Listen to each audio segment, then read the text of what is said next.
یعنی کسائیوں کے پاس جائیں اور اس کے جو وزن کرنے کا ترازو ہیں اور ترازو میں جو پتھر رکھ کر وزن کرتا ہے اس کو چیک کریں. اگر جس کا ترازو کا پتھر کم نکلے وزن میں اس کو گرفتار کر کے محل میں لے کر آئیں.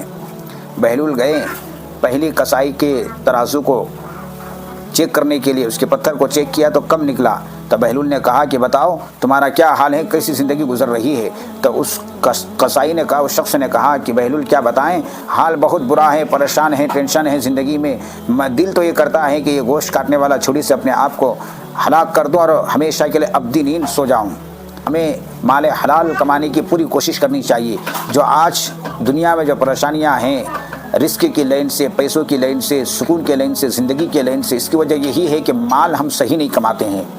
تو اس واقعہ سے ہمیں عبرت لینا چاہیے کہ اگر زندگی میں اگر پریشانی ہے اور روپیے پیسوں کی تنگی ہے, قرضوں میں مبتلا ہیں, اولاد نافرمان ہیں, تو اس کی وجہ یہی ہے کہ